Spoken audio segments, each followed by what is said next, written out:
Turn off my.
Hey, good afternoon. It's Thursday at noon, so that means this is Liberal Arts MBA, a show where we highlight the journeys of people who decided what they wanted to learn and what they wanted to do and led their path there through education and business.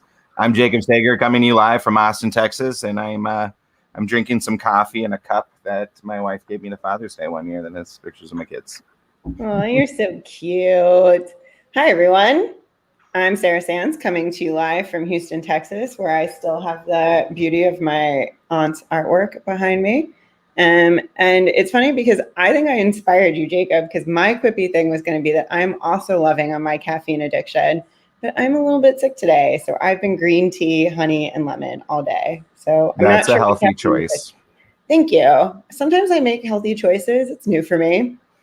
Y'all, today we have our guest, Pedro Dones. Pedro, is there something that you're loving on today?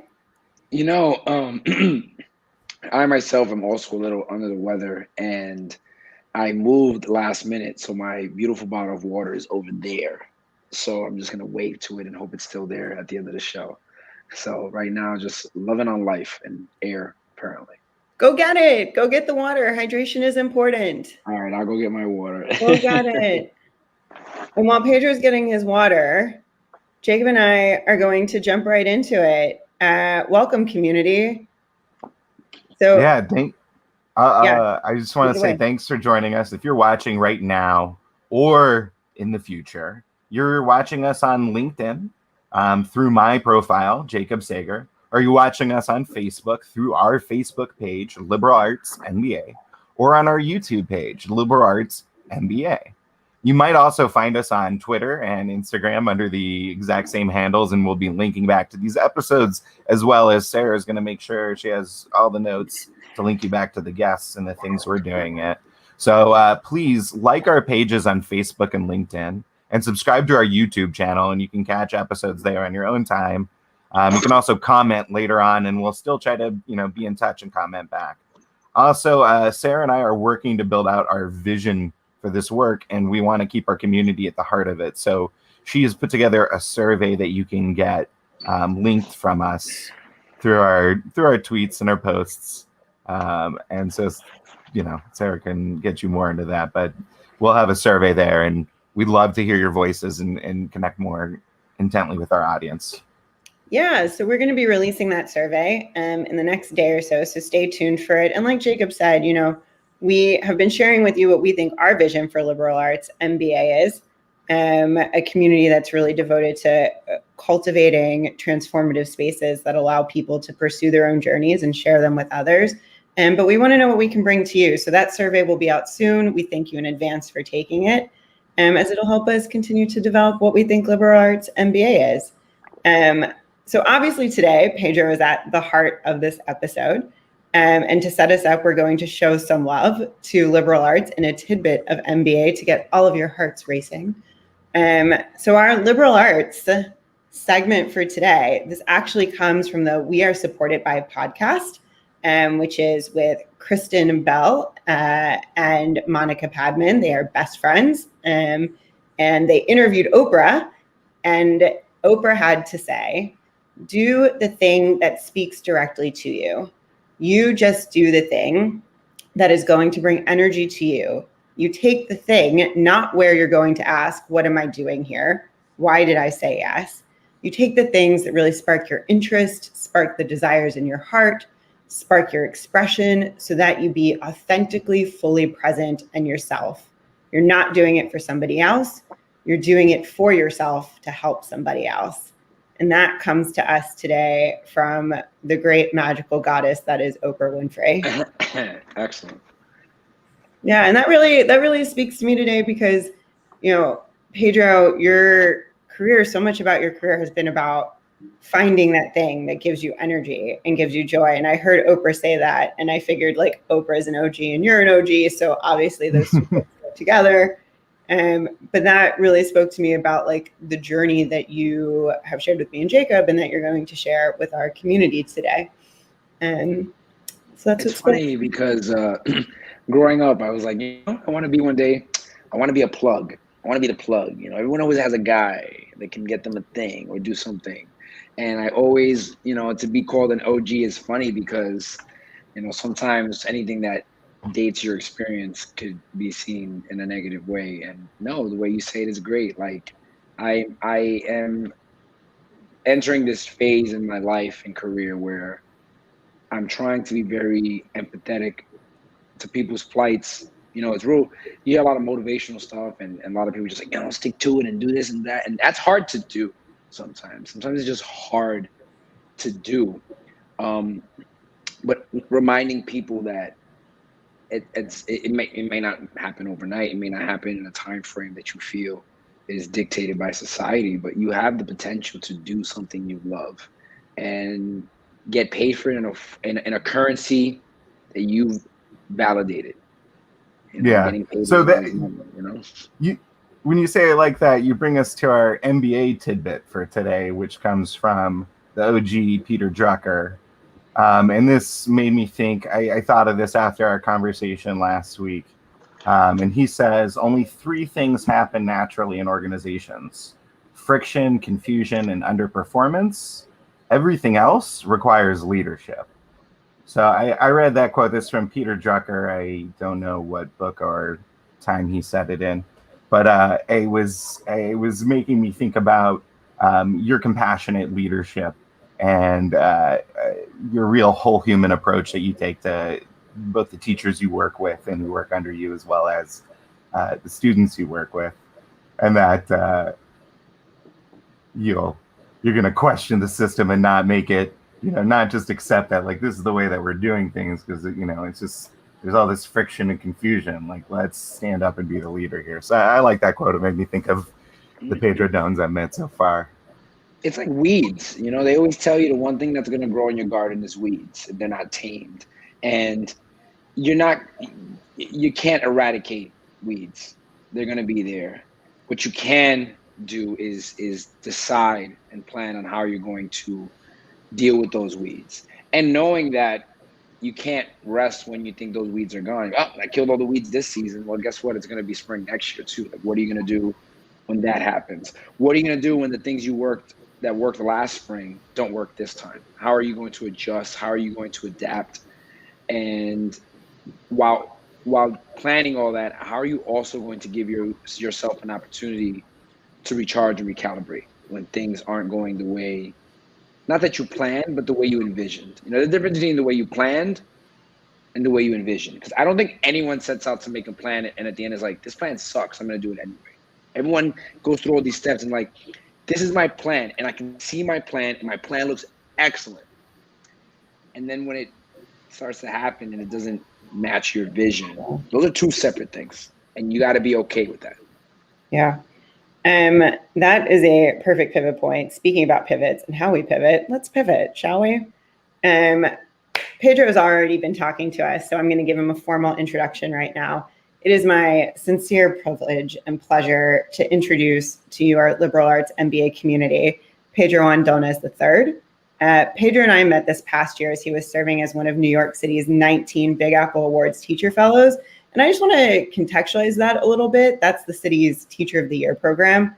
That's a huge achievement. NYC is the largest school district in the US. I actually think it's one of the biggest in the world in terms of like discrete administrative units. There are 50 administrative districts covering all 5 boroughs. We serve 1.1 million students there. There are over 80,000 teachers, and we get over 11,000 nominations citywide for Teacher of the Year. And from those 11,000, we select 19. So that's huge. And so Pedro was one of our 19 Teacher of the Years in New York City for the 2020-21 school year, which, had a few snags in it for anyone that's been watching the news or experiencing life lately.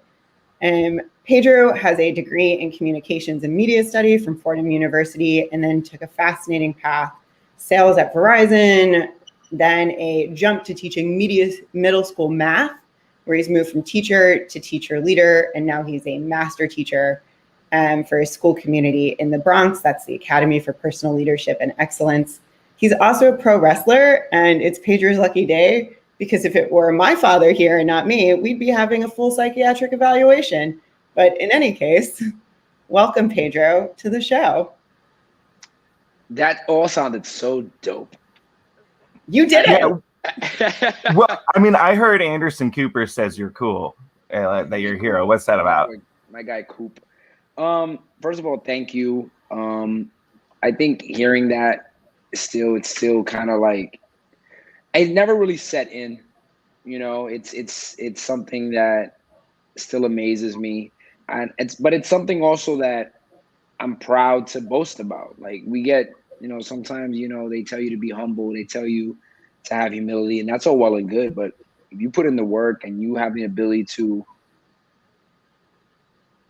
inspire people, mainly yourself, then why not, celebrate what you've accomplished? And just hearing it put out there, it's one of those times where we do it with our friends, we do it with the people we care about, where it's like, don't be afraid to stop, look in the mirror, and remind yourself who you are and all you've done, even when you think you haven't done much. Like, it's like, it's funny, but there's some restrooms that don't have mirrors, and people go in there and they might go in there because they want to take a look and just freshen up, and you don't have that chance, and you freeze for a second, and it's like, you know what? It'd be real nice if there was a mirror there. But you can also remind yourself about that mirror, that you're awesome, and how you got there is awesome, and owning a mirror is awesome. Like, there's so much awesome, and it could sound corny, but I know it's not corny because I'm not corny. So I'm just like, listen, like this, like, celebrate. Like, celebration is a lost art. Yeah, it's true. Pedro is not corny. I am definitely not cool, and I'm always impressed that he wants to be my friend. But I think you're right that celebration is undervalued because we live in an achievement society that really focuses on what are you doing next? Well, that's cool that you've done that thing, but like, is it enough? Are you good enough? What is the next thing that you're going to do? And it's so forward looking to the point of being self-defeating at times. Pedro, we wanted to give you an opportunity before we get too far into it, because you are a pro wrestler. And so, speaking of mirrors, Jacob and I, by Jacob and I mean primarily Jacob, put together a video of you at your greatest moments during the pandemic teaching, or at least he has a few clips. Wow. I have a clip here from the Mr. Donus Math Network. Awesome Math Network here. Oh, hello. Which you can find on YouTube here. Mr. Dones Awesome Math Network. It has a really awesome. I just want to say that the bumper music here, like, it was awesome. It reminded me of what I did my own used to be sang. when we were That's actually me singing. Did you actually sing? That's hilarious. That's me. Let's see. Oh, who's that? I don't even know. It's it's not going to actually stream well for me. I am going to have to pull it, and I'm sorry for that technical difficulty here. That's a good-looking guy. He looks really familiar, but yeah, he looks really glittery. I don't know. But that's pretty awesome. So during the pandemic last year, you were making and fully producing your own television show here for your students, or were you doing this previously? It was something that I actually had filmed videos. I had an educational Twitter years ago, maybe 4 or 5 years ago, and it might even, the handle might still exist. And I haven't even mentioned this in years. It was called, I had it Teach Different. It was Teach Different one, because I think Teach Different was taken. And I try to put up little video clips, and I have kids go in there and watch them. Sometimes I give homework on it. So the idea was always there. It was never there from like, I wanted to monetize it. Like, that was never my incentive. And then, you know, you just get caught up in teaching. You get caught up in life. You get caught up in wrestling. And it's like, if you're going to do something, you want it to like pretty good. And then the pandemic starts, and there was a lot of uncertainty. I don't like to use words like chaos and what have you, because I think that we were all in the same boat, and if we're all in the same boat, it can't all be chaos, you know? And I was thinking of ways to reach my kids, and, you know, one thing led to another. My co-teacher was, you know, my co-teacher contracted COVID and was, you know, indisposed. You know, it's still not easy to talk about. And it was kind of just me. And there was, I don't want to say it was a lack of guidance. I just think people didn't know what they were doing. So I asked myself, like, what works? Kids today don't watch TV. I cannot stress that enough. If you stopped a 12-year-old in the street and said, name 5 TV channels, they might even be able to name you shows. They might say Netflix and Hulu. Those aren't channels. So like, what do kids do? They watch videos. They watch YouTube. So I was like, I know I have an avenue there. It's a platform that everyone's familiar with. Let me start making some videos. And I said the videos would work because I knew I wasn't going to be able to get kids on all at the same time. And that was clear early. Lack of internet, lack of devices. You know, I knew a turning point was I had one student who was a 90 average student. And that student was submitting work at like 1:30 in the morning and was not making any live sessions. And I reached out and I was like, what's going on? And that student was like, my mom works. She doesn't get home till like 12:30. That's when I get the phone. That's when I do all my work. So this student was up all day, or whatever she was doing all day, and then not doing her work till 1:30 in the morning. How could I be an empathetic adult if I was like taking off points because she wasn't making live sessions? So like, you know what? You can watch YouTube any time of day. And I removed deadlines because time, I mean, there was any currency that was of little to no value. It was time during the pandemic because we had it in abundance. You know, time was in abundance in the way you ask someone, is there a difference between making 10 million and making 15 million? Like, at what point is enough enough? Well, we had a lot of time. So once I started making those videos, they started catching on, and there was it was a process. It was a struggle. A lot of the early videos are long, and YouTube is cool because they tell you watch time. I'm like, yo, if you made a 17-minute video, Pedro, and they're watching like 3 minutes of it, that's, maybe you should make a 3-minute video. And then I asked, you know, I was a way to connect with the kids, and we're watching. Oh, that was funny when you said this. That was funny when you said that. And so much of engaging was the back and forth, and that was also missing. So I had to figure out new ways to keep them engaged. And that's when, on a whim, I started asking a couple kids on Instagram, hey, you want to see my friend, the Big Action, teach? And they're like, yeah, it'd be great. And I was like, really? I'm like, yeah. So I made the first couple videos, and I was popping myself. Like, I thought they were pretty funny, but they worked, which was weird. Like, I can't stress it enough. It was weird because the Big Action is like over the top. He has a big accent, but math is a language that can be translated to anything. And that's all I did. I just took math and I translated it. And one of the first videos was a video, Mr. Dones, my friend Mr. Dones, posted a video where the arithmetic was off. Mm-hmm. My boy called, he was like, yeah, 3 times 2 isn't 5, Pedro, it's 6. I was like, oh, surprise. So I redid it with the Big Action, and I made it seem like 2 entities, and then he just caught on. And the ironic thing is, there aren't a lot of Big Action videos on the YouTube. It's like 4 or 5 of them. Yeah. So it really became like a special attraction. And what started happening is, and I feel very strongly about this in teaching and in any profession where you're in a position of leadership, if you show that you're willing to do whatever it takes to take care of your people and engage them, they will follow you. They will buy in. And so kids started watching my regular videos. They didn't have to have the Big Action in it. They were like, yo, and they told me, like, you were doing all this stuff just to make us laugh, that we we wanted to see you. We wanted to make you happy. We wanted to make you proud. And then some videos started hitting, you know, views in the thousands, and that was pretty awesome. And then it just gained traction, and the next thing you know, Teacher of the Year. It was pretty badass. Right? What I want to I just want to highlight like three things about just describing your process there and growing and producing your videos. The first one is just really leaning into the right medium. You really were, you described where you were, what your students were and were not consuming. And you went to YouTube because that was a place that it worked. The second thing was like how you talked about using the metrics there and we're intelligent, but that was also into your just listening to your students, where you said, you know, the 3-minute video, it wasn't, you know, you're not doing this poppy monetization, as you say, like you really care about their attention and making your point to them.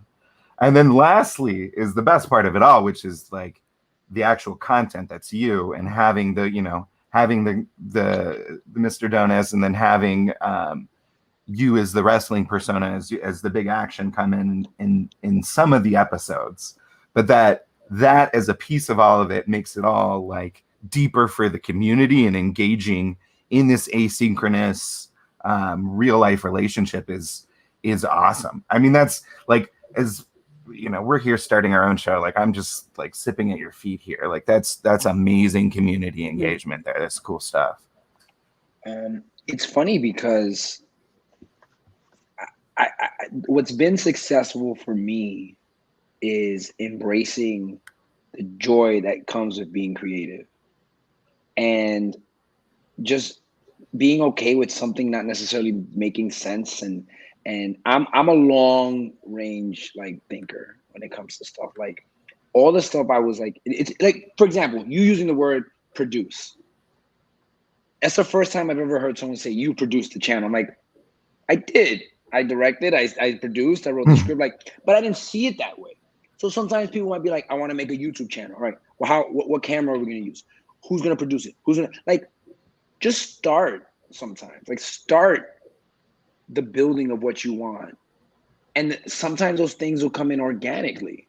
Right. And when you do it next, then maybe you could be like, well, last time I did this, last time. Like, the process, the brainstorming, like, because sometimes if you over plan, you start to doubt what you're doing. Right. And then you get to a point where like, wow, this is like a lot more work than I anticipated.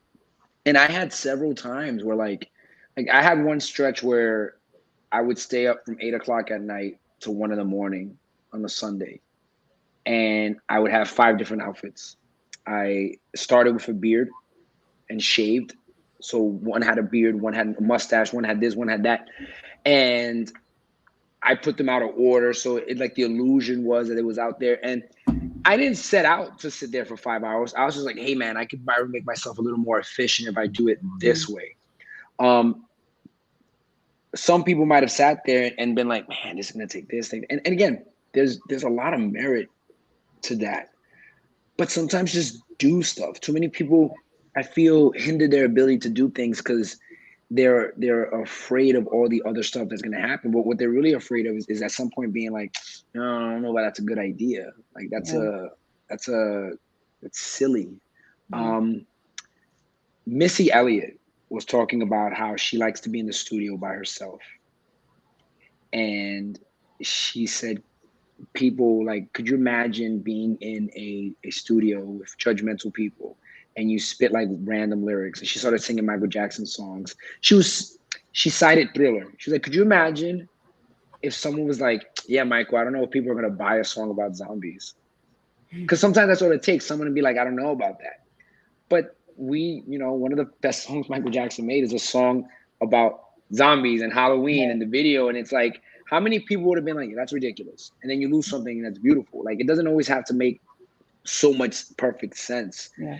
And we have to embrace, and I keep using those words, like embracing creativity, embracing the idea that you can have people, if you're listening, you can have an idea that doesn't work.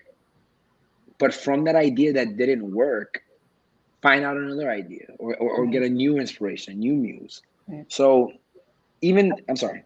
No, I was finish your thought and then I'm going to tack onto it. Even the idea of like analyzing the data, that came from a friend of mine who was also making a YouTube channel.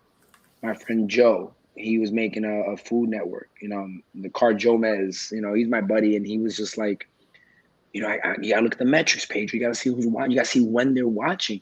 And I never thought about that. I didn't see how data would have value in it at that time.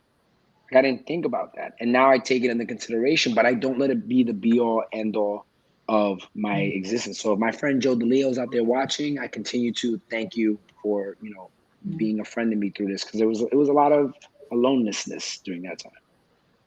What you've said has got me thinking about like a few themes that I think are worth us dwelling on and tying together.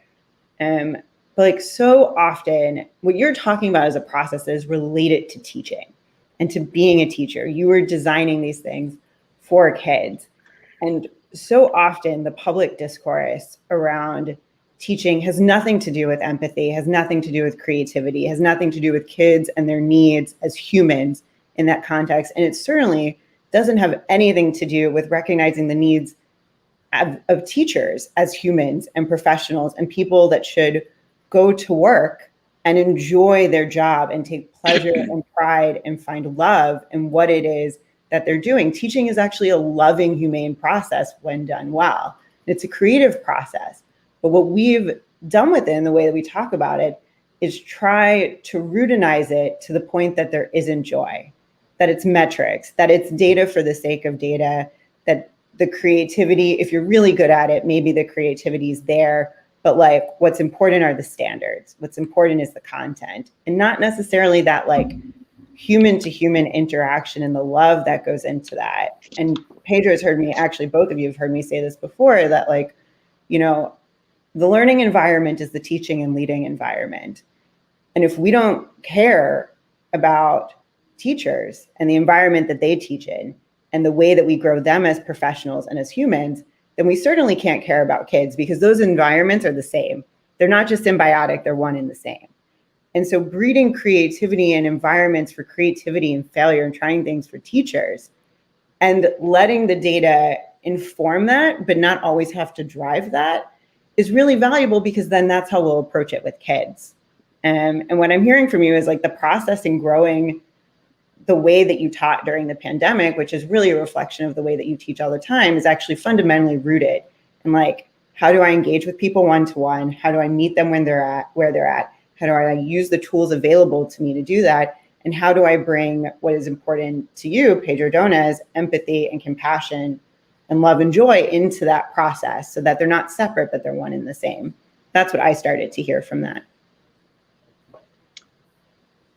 I always felt that the need to see the child and as a person and see people as people.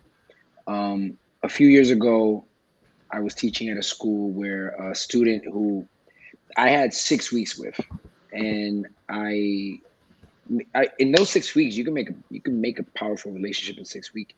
And she contracted, she got cancer. She got cancer like in the middle of November. Hadn't seen her for a couple of weeks. And we're sitting around a table in a planning session. And again, this is not an admonishment of my peers at the time.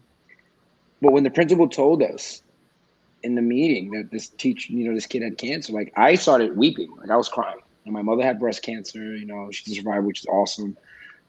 And then the immediate thing was like, all right, so for this PD session, I was like, wait 1 second. Am I the only person here who needs a minute?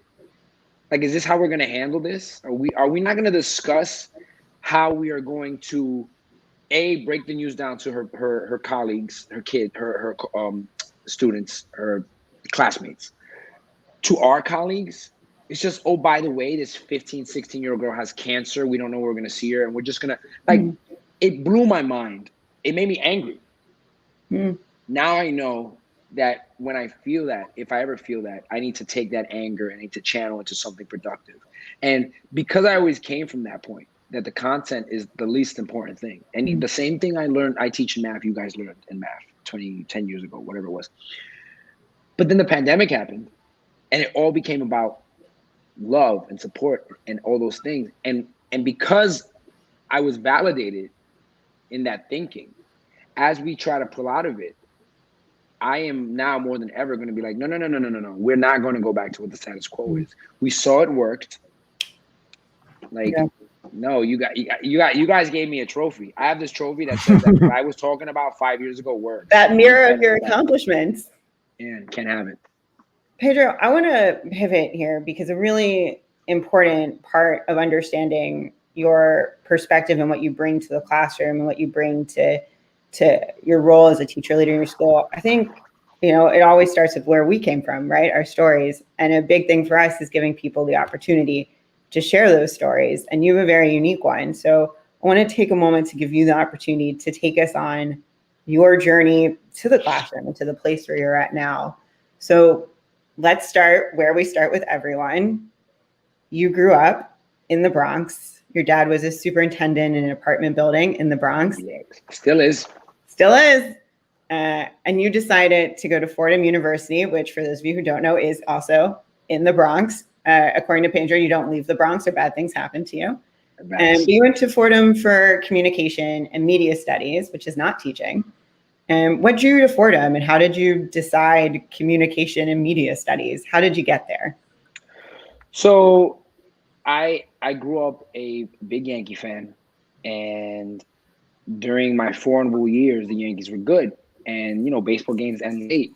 But in high school, no matter how old I was, I had a bedtime. And the only way I could get the games was to listen on a radio. It's his mom, my mother, she's a sweetheart, but she would have walked in at 9:30 and saw the TV on. It would have been bad news for the little action. So I would listen on the radio, and I fell in love with sports radio. Fell in love with the stories they would tell, John Sterling, Michael Kay, and I felt like I was there, to the point now when I feel like going down memory lane and I Google, 96 World Series and things like that. I look for the radio plays because it brings me back. So I went to Fordham because Fordham has one of the best, radio stations and programs in the country. So I was like, I'm going to be on sports radio. And I had a half scholarship. I was still looking, staring down the barrel of a significant amount of loans. During senior year, I was applying, a friend of a friend was like, hey, you should apply for a job at Verizon, the phone company. I was like, I'm not going to hire a 17-year-old kid. Like, that's... When you were a senior in high school? Yeah. I had to go to Headmaster Burke and ask for permission to leave school early a couple times to go take these exams. And, I went to Xavier High School, which is an all-boys military Catholic school that, the JROTC was voluntary, but my mother voluntold me I had to do it. We're both Jewish. We understand the voluntelling of mothers. Voluntelling is excellent. I just learned that like a month ago. It was fantastic. And I told him, I said, Mr. Burke, Dr. Burke, if I get in, they'll pay for college. And he's like, all right, go ahead. And I took the last test on a Tuesday. He said, hey, we'll keep you on file for up to 6 months. I graduated Thursday. Friday morning, they called and offered me a job. After some back and forth, the job was 2 blocks from where I went to school at Xavier. And I had to immediately pivot into a daytime student, into a liberal arts student that was going at night. I worked in collections, which was cool. It was 9 to 5. And I said, I'm going to go on the radio. I took 2 classes a semester. After 2 years, I only had 24 credits. And I realized I'm going to be here forever. I have to do different things. But in the moment, I was just trying to live my life. I didn't have a car. I was making $8 an hour, whatever it was back then. But, again, I was a kid from the Bronx who didn't have like a tremendous amount of money. I was very blessed to have, but I didn't have a lot of money. So to me, it was great. And I would go to work 9 to 5, 17 and a half years old. I started 2 weeks later. So I didn't have a summer. I didn't have a summer, like a summer the way you would in college, ever. I never had a summer like that because I was working. And Mondays and Wednesdays I would go in, and then I would, take my classes. And there was a couple times where I was up really late at night, and my mother would walk in and be like, you don't have to do this. We'll take out loans. We'll help you pay. And I was like, Mom, if they're going to pay for free, I'll go. Like, I can do this. And one of the reasons I took, it's funny, I haven't taken this road. I haven't walked down this road in a long time. So I'm beginning to remember why I did certain things. The reason I took 2 classes is because on Wednesdays, on Tuesdays and Thursdays, I wanted to work in the radio. So I went into the radio. I said I want to be in the radio. And whoever was running it at the time was like, all right, kid, let me hear you talk. I got on the mic. I was like, hey, this is it. This is the big time. And he's like, you got to get rid of your accent. I'm like, my accent? That's how I talk. Like, hey, I'm from New York. I'm not doing sports talk in Texas or Florida or the moon. I'm from New York. I say water. I say over there. Like, it is what I talk.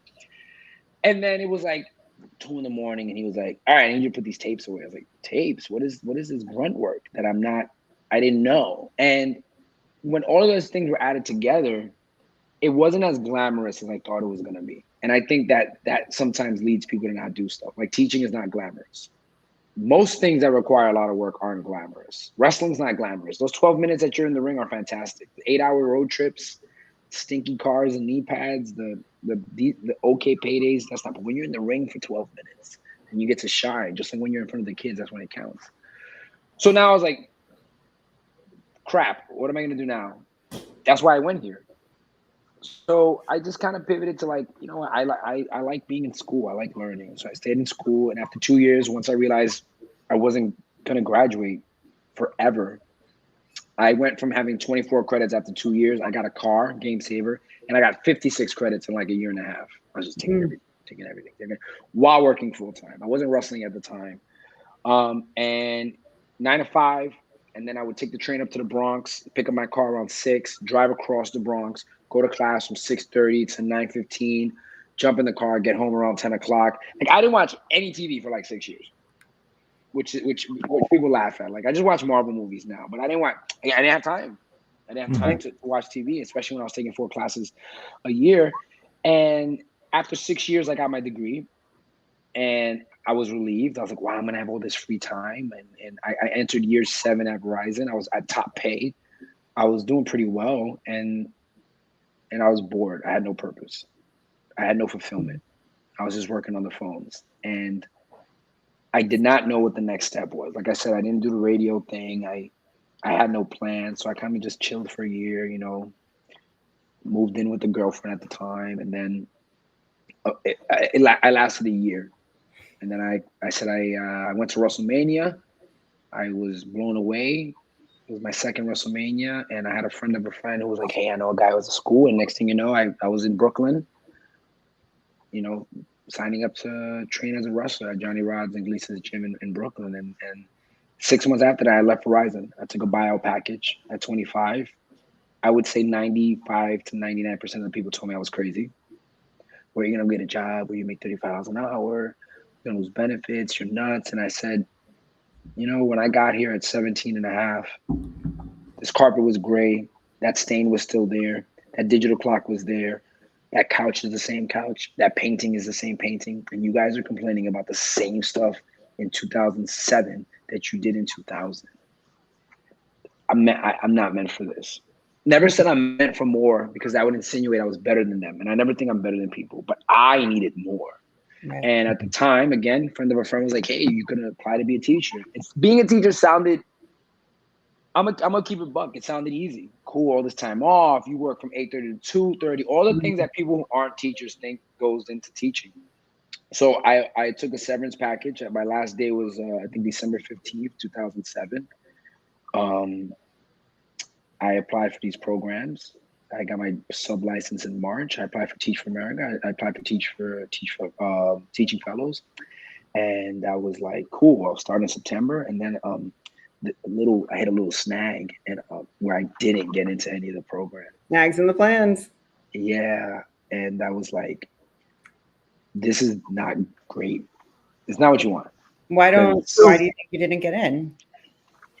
So I got to the final interview round in the Teaching Fellows, and they ask you why you want to be a teacher. And to this day, you know, 13 years later, I don't remember what my answer was. And I think that's very telling. If I can't remember what my answer was, then how could you really want it? A year later, after subbing with, you know, I'm in the inner city. Like, and it's funny, people are like, oh, he works in the inner city. Let's be frank. Just because you work in the inner city doesn't mean everything's a bad school or a rough school. I taught in a hard community, like a difficult community. And I just kept showing up to work. You know, my first sub job was in Staten Island. I lived in Mount Vernon. It took me 2 hours to get every day. I just wanted to go to work. That first day as a sub, those kids ate me alive. And I got home, I was like, this is never happening again. This is nuts. This is not happening. And I was a little tough with them. And I remember I told a group of students that, you know, I wasn't going to stand for disrespect. And one of the students responded, and she went back and forth with me, but she was so eloquent. But she finished with, this is my second day of teaching ever. And she said, and Mr. This is the sped, you know, this is the sped class in here. So we all dumb. So, you know, you got to talk to us a certain way. And I said, special education and ESL class. Yeah. She was like, this is where the dumb kids are at. And I looked at that young lady and I said, you just had an eloquent, respectful, back and forth conversation where you expressed yourself to another adult. Don't ever let anyone tell you you're stupid. And that had nothing to do with teaching. I didn't get that in a book. I didn't get that in a sub. I was just like, yo, if you, the only reason you would think that is because you've been led down the lane to perceive yourself as that. And I'm telling you right now, you're not dumb, because I'm not dumb. I didn't dumb myself down for you. So don't let anyone else ever tell you that otherwise. And when I interviewed the following year, I remember being in a circle session and looking back, I don't know if this lady was a plant, but she was like, oh my God, how am I going to be expected to call all these parents? And I said, yo, if you got 100 kids, you got to make 100 calls. And I was fierce about it. I wasn't disrespectful. I was like, this is what you got to do. And when they asked me wanted to be a teacher, I know my answer was something along the lines of like, I need to be around these kids. I love these kids. These kids need me and I need them. And I got hired. I got hired. It took a long time because I was at a time where they were considering laying off teachers, which is an abysmal idea. That's the last time, this is spring 2009, where they were considering laying off teachers. And they kept telling us in emails, like, we want to offer you, but we don't know if there's going to be jobs. And I'm glad I got a job at the beginning, but like, think about that. Like I finally got into the program because the emails were worded in a way where it's like, not yet. Not yet. Not yet. They're edging you. But and next thing you know, I'm a teacher. I got into the program. I got into grad school, and you got into teaching fellows, correct? I got into New York City teaching fellows on my second time. I had my TFA rejection letter framed for a couple of years, and then I threw it out. I was like, I don't need motivation. What's so funny about that is that you are now. I remember when TFA was recruiting at that time, because they tried to recruit me when I was in college, and they were looking for like everyone I saw them talk to. For the most part, I was in college. I graduated college a little bit after you, 2010. Everyone they were looking for was white, very highly educated, Ivy League or equivalent of. They all, you know, were fresh-faced. And I was from New Orleans. I'd been in classrooms. I knew what was up. And they were like, we'll give you all the training you need. And I was like, one, calling bullshit. There's no way that you can tell me, having lived through post-Katrina New Orleans and been in schools, that your 6-week summer program is enough training to go into schools that have PTSD at this point, hardcore, and no one's serving them, and there's not enough teachers. I was like, calling bullshit. Number two, where are the other people who look like the other students that are going to be sitting in those classrooms? So the fact that they wanted me and you got rejected at the same moment is kind of hilarious, because now we don't have enough men of color, and now they only want people that look like you, as they should. But like, come on. There's so much power, and it's funny because I have a very unique relationship with my students, and I'll jokingly tell colleagues sometimes the conversations I have, and they're like, yo, I can never say that.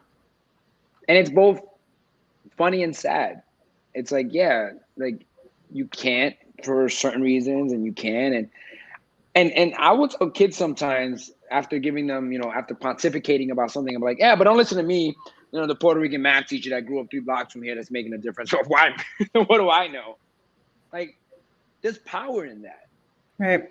You know, there's power in that. That's why you I'm a big baseball fan, and I was recently rewatching Moneyball because I just like certain baseball movies.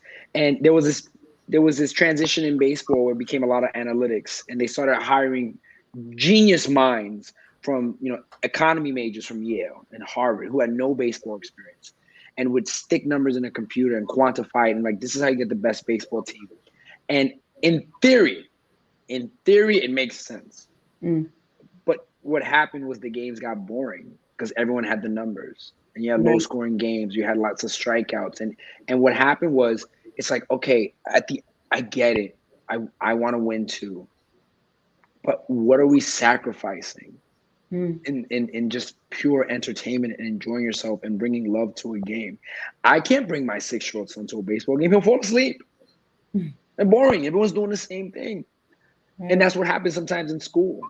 You know, you teach the same standard, you teach the same thing, and it's like, no, like, have fun with it, be crazy, be yourself, be something different.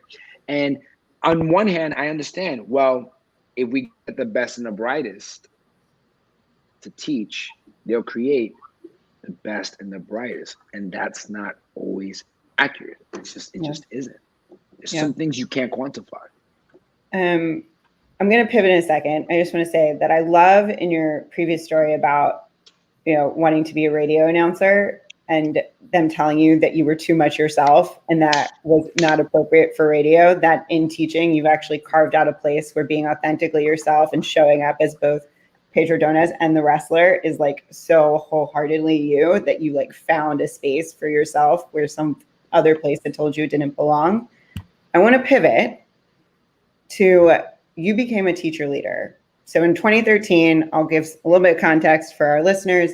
2013, the New York State Department of Education launches a formal teacher leadership program. This means that, you know, instead of teachers having to leave the classroom and go into school administration in order to get a pay bump and get more opportunities to lead in their building and influence their peers and students, they can actually stay in the classroom, get graduated leadership responsibility, work with their peers in like a non-evaluative capacity, which means that they're not judging each other in the work that they're doing. They're all there to make each other better with the help of these teacher leaders, and the teacher leaders get paid more for doing this work. So it's a recognized position. So 2013, I know you had a rough bump, a rough, rocky start to teaching, but you decide to apply for a teacher leadership role. You apply for what was then a lead teacher role, is now a model teacher role. And now you've worked your way up to qualify as a master teacher. Why did you apply for the teacher leadership role? What inspired you and moved you to do that? So the spring of 2012, I was up for tenure, and I thought everything was kind of going hunky-dory. And, you know, in the interest of time, I'll just say that it wasn't. I was kind of seeing things, not even through rosy-colored glasses. Like, I wasn't being true to myself. I wasn't being real about what I was doing and the work I was putting forth. And then that spring, that fall of 2012, I was put together to co-teach one of my best friends. And him and I just, it was like magic. We just played off of each other, and he had all these ideas about the way to format the classroom, and I embraced it. And we just started teaching, and we would just make jokes with the kids, and we had this great time. I had another co-teacher named Miss Bianco, who's like my sister. I love that woman. And she was the same way, like Donus, it's like she embraced me, and the kids embraced it, and we just had fun. But then I started seeing my peers come to see our classroom, and it wasn't just a show. Like, they were getting things out of it. And so now I had the affirmations from my peers that, hey, what you're doing in here is good. And then I found that ad, and I was doing intervisitations. I was visiting classes. I was having people, I was doing all the stuff a teacher leader does. I found it, and I remember going to my assistant principal with like just tightness in my chest to be like, and I remember holding the paper, and I was like, I can do this. I can do this. And she picked up the phone, hung it up, and my principal walked in. And then the business manager walked in, and I was like, oh, what's going on here? And they said, it's funny you mentioned that, because we were just discussing how we were gonna tell you to apply. And I applied with 2 other teachers. And if it was a horse race and you had to bet on which one of us was gonna get it, I definitely, even in my own estimation, was like, I would have been 3rd place. And I was the only one that got it. And it became this cycle where it's like, these people who make these decisions, like, they have a process, they have a vetting, they have this, and they said I was good enough. Mm-hmm. So if people who are running the DOE and the UFT say I'm good enough, and my peers are saying I'm good enough, well, damn it, I'm good enough. And I wanted to be in a position to move up the ladder. And I didn't want to be admin. And I still don't want to be admin. I don't, and I have, my reasons for that. And I took the lead teacher role, and I've been a teacher leader ever since. And I feel very consistently honored and fortunate and just amazing that I can be in a position where I have the ability to help teachers in their pedagogy. And never, ever leaves me what an honor that is. How does the role change your relationship to teaching and to leading? I realized that I had to meet the culture I was establishing in my classroom and match it with the culture I wanted to establish with my colleagues. The reason I say that is because after 5 years as a teacher leader in one of my previous schools, and that's another thing people don't realize, I bounced around a little bit. It took me a while to find the home. And it gives me perspective that and teachers respect that. Be like, listen, I've seen where it can be. You got to hear me out on this. You've been at one school. I know this looks bad, but I'm telling you where it could be. I'm not telling you not to leave. I'm just telling you what I've seen. And I can tell you from the pain and the blood and the sweat and the tears, what it's like. So that experience, I think teachers are going, all right, I'm gonna listen to this guy because I don't think he's full of it. Like, that's a weird talent to have for people. Like, I don't think he's full of shit. I don't think so. And then when I left and I went to another school, I tried my damnedest to replicate the previous culture, and it didn't work. And as I reflect in the past, one of the reasons it didn't work, and this is where content's important, I didn't know the material. I didn't know as much as I should have known, given the position I was made at that school. And for some people, everyone, just like kids, have different points of entry. Adults do too. I could come into a school and they'd be like, they're a teacher leader. I'm like, cool, you're a teacher leader, show me. What do you know about this? And I didn't know enough. So that led to the next step in my evolution, where it's like, cool, you can get by on guile and savvy and being funny and personal. That's all great. But some people are going to want to see it. And one of the telling points was, there was one year, and I think it was that year, Sarah, where to reapply for teacher leadership, there was no interview. It was a portfolio. So this fun, that was not going to work in an interview. They want, let me see the work. Pedro, let's see what you've been doing. And I made them a portfolio, and I was reselected. And I was like, whoa, so let me get this straight. Now I'm being selected on the merit of my work. So what you're telling me is I'm smart. What I'm doing works from a smart guy perspective. And that all came together. And that is an important aspect of it, where, again, I didn't stop and go, I got to work hard. I just started working hard without realizing I was working hard. And the dominoes started to fall. And now I feel like I'm in a position where I have I'm going to date myself. I have a Rolodex of information and experience to give forth, and enough of a reflective mindset to be like, hey man, I don't know. Today, I had a conversation with a teacher about an initiative she wanted to take. And she was like, I'm a little bit afraid. I was like, well, I said, I would try it. I would do it. I said, I would bring me into the loop of it. And she goes, really? I said, yeah, because if you do it and I see it, I'll try it. And you can come see me do it. And then we could talk, and then you can share. Or do it, fail, and not share. That's cool too. No one will know. But she knows now that she has an advocate. Right. Someone who has her back. Important. Someone, like, I'm using my in wrestling, it's called the rub. I'm giving her my clout. I'm putting her over. And if it doesn't work out, we recalibrate as a team. It's not like so-and-so tried that, it didn't work. No, man, that's how you extinguish greatness before it even has a chance to be lit. You don't throw the candle out before seeing if the wick's gonna start. No one does that. No one does that. And if a candle smells great, we light it all the way at the bottom and get that last scent. That's what ideas are. Like light the wick, see what happens. If you don't like the way it smells, put it away, get another candle. But you gotta light the wick. And so many people are just hesitant to light the wick because they're afraid someone might not like the way it smells.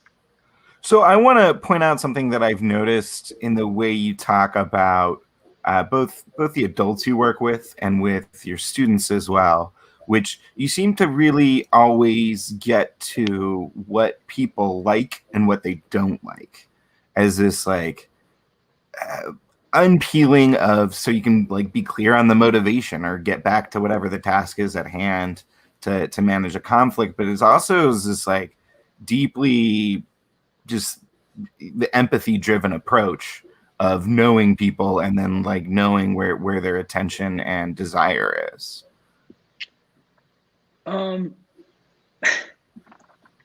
My dad, who is the greatest man in my entire life, anytime something would happen in one of my older cars, knowing what I know and not a lot about cars, my dad would say something like, "Oh, that's gonna be like a $500 job to fix." I'm like, "Dad, why?" And he goes, "You know what the funny thing is, Jay?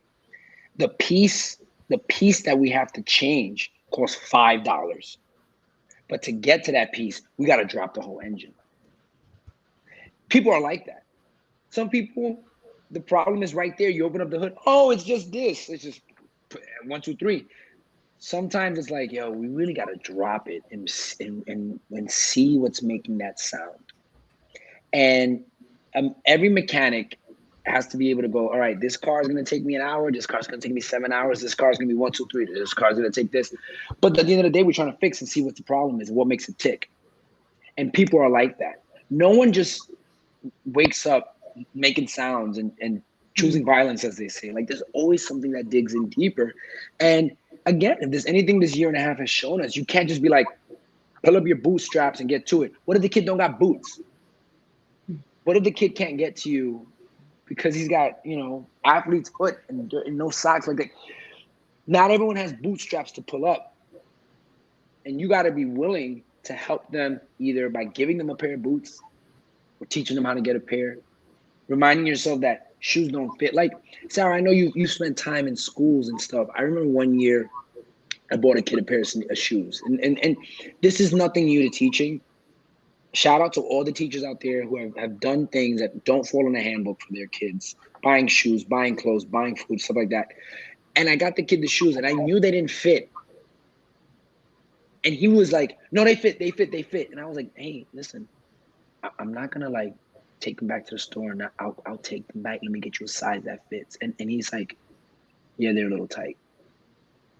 But he was so grateful for having shoes and so worried that I wouldn't get them back that he needed someone to be like, hey, we're going to do that. And the reason I got that kid shoes is because he kept getting detention for not wearing shoes to school. You have this, we've talked about this before, and it's something that I've really learned from you, is that there are moments, and they're small, and sometimes they're few, and sometimes they're short. But we have to, as adults, be able to see them in ourselves and each other. And as adults, we have to be able to see them in kids. But you have a few moments that will come up where you have the opportunity to put kids on a road to empathy or to really mess them the F up. And it's in those moments, like being the adult that shows up and says, you're getting punished for this thing that is actually really out of your control. And that's effed up. And I can do something in this moment to change that and to show you that there is empathy and that there is care in this community for you. And that he was so afraid that you might not come back shows how very little that sometimes kids have that they don't always have the adult that comes back, that has that empathy towards them, is willing to help them. And you constantly remind me of that we have an opportunity to put kids on the road to empathy or to mess them up. And too often we choose the latter when we should be choosing the former. When in doubt, like just choose love. Like it sounds so simple and like a song off a Beatles album or something. But like I think it literally is.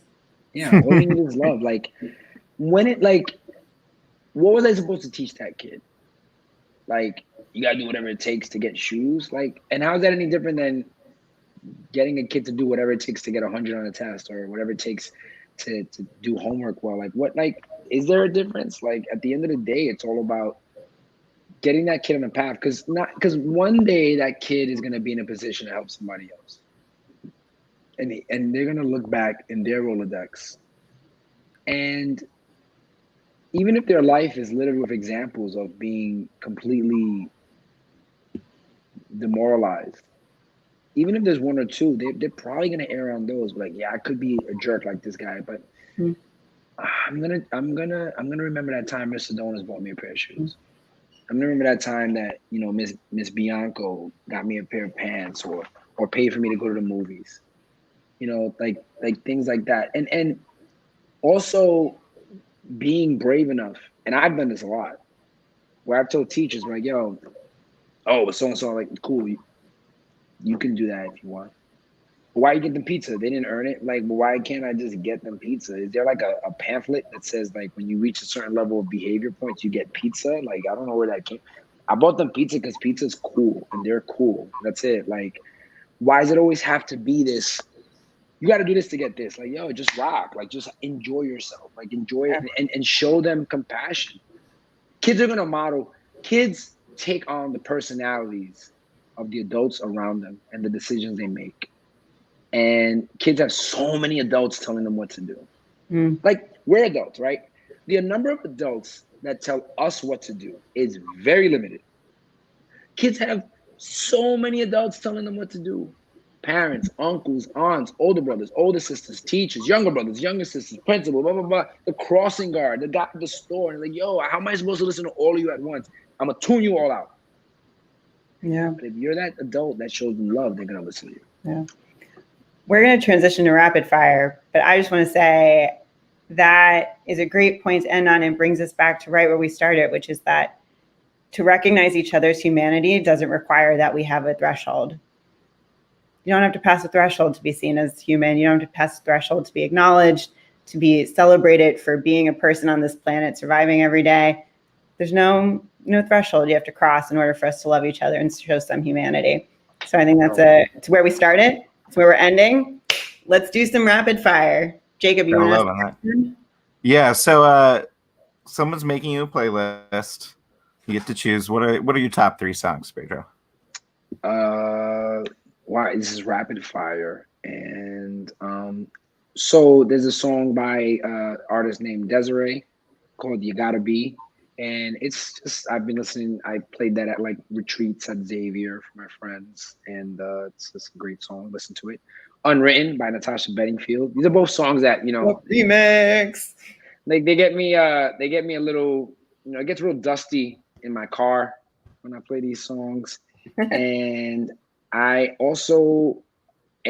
there's a song by Bad Bunny called Yo Visto Así, and it translates to, and I'm paraphrasing, this is how I dress, this is how I am, I'm not going to change. And if you don't like it, you don't have to look. And even yesterday, like, I'm going to be 39 in a few months, and I wore overalls and a t-shirt. And my mom was like, that's you. Who cares? Like, and I'm like, that's who I am. And there was a moment where I was singing it, and my son, I was taking him to school, and he goes, Dad, what is he saying? And I turned around, I was like, oh, I'm gonna tell you what he's saying. Is that you can do what you want, you can wear what you want, and you can be you as long as you got your, just as long as you hit everybody with love. You just do what you want. Be that guy. Wear overalls to work. Be outlandish. Put cuts in your eyebrows. Wear a nose ring. Wear tattoos. And every now and then wear a suit. They won't know what's coming. Those are my 3 songs. I love it. What are your mantras that have guided you through this and you think would help other people? Okay. I kind of touched on one earlier. Like, do everything with from a place of love. Kindness, careness, careness. As hard as it is, try not to take things personal. It's a very difficult one. Very, very difficult one. But lots of times people and their negativity is a reflection of how they view themselves and how they view society. You didn't do anything to them, right? And then it's better to ask for forgiveness than permission. Like, have the courage of your conviction. Whatever decision you're making, do it in a way where it doesn't hurt people, and analyze what that hurt looks like, and just go for it. Like, just do things. As Heath Ledger's Joker told Two-Face, do I look like I have a plan? I just do things. Just do things. Just do things sometimes, and just try not to get anyone hurt. What is something that people misunderstand about your profession? That the time off, my voice is cracking. That the time off we have is enough of a trade-off for us not to complain about how hard we have it. Teaching is intense. It's around the clock, and we have our summers off. And I hate using that word off because I'm in school and it's July 27th, 28th, something 29. Like that. Yeah, I'm planning. I'm working. I'm recharging my batteries. I need it because when September comes, it is from start. It's a grind. It's a grind, and I'm not saying that other jobs and professions aren't in a grind, but what we do is hard. It is hard, and we need to be able to recharge. There's so much that goes into teaching. It's not what people think it is. It's not. A day in the life of a teacher is rough, and we need that time off. And we also, the DOE's been giving a lot more days off for different cultures. And I think that if you want to get mad at me because I'm teaching kids, it's important and respectful for your culture to take time off to reflect and be with your family. But I get the day off. I mean, I'll come to work. I'll go to work. But let the kid have the day off so they can reflect with their family. I love it. Y'all, thank you to our community for joining us. Thank you so much to Pedro, who is in school right now and has given so much of his time to us today and to our community. We are so grateful. If you want more of Pedro, you can put some love on him on LinkedIn, Pedro Dones III, on Instagram at Dones_the Big Action, and on Twitter at Dones_Big Action. YouTube, he has the Mr. Donus Awesome Math Network videos, which you should all check out. I watch them and I crack up. And also, if I had a 7th grade math teacher like Pedro, I might not be terrified of all the math I have to use in my daily life. Next week, we're going to talk to Katie Soleil. Katie started as an investment assistant at an international bank and then took a twist to teach dance in the Dominican Republic, then on to a degree in history from the University of Cambridge, where we met, and then just a wildly successful career path that maybe one day I'll emulate. She's a senior consultant for financial services at Capco and is now currently a director and senior project manager for business development at another international banking institution in Zurich. So we're obviously going to ask Katie where we should hide our money when the next World War starts. Jacob, where can they find us? Well, once again, you can find us on LinkedIn here at my LinkedIn page, Jacob Sager, in Austin, Texas. Please follow and connect with Sarah so she can break 1,000 and we can start streaming from her page. You can find us on our Facebook page, Liberal Arts MBA, and you can subscribe to our YouTube page, Liberal Arts MBA, and find us on Twitter. If you find us on Twitter or on Instagram, Sarah has put up a survey for our audience here, so we'd love to connect with you. Please message us on LinkedIn or on Facebook with your major and what your career is and what you've decided is important and the stands you've decided to take. And we want you to be part of our community here. Guys, thank you so much. We're like every good teacher bringing you a pizza party and promising you more pizza later. You don't have to do anything. You just have to show up lunchtime every Thursday. Thank you again. Thank you, Pedro. And we're out.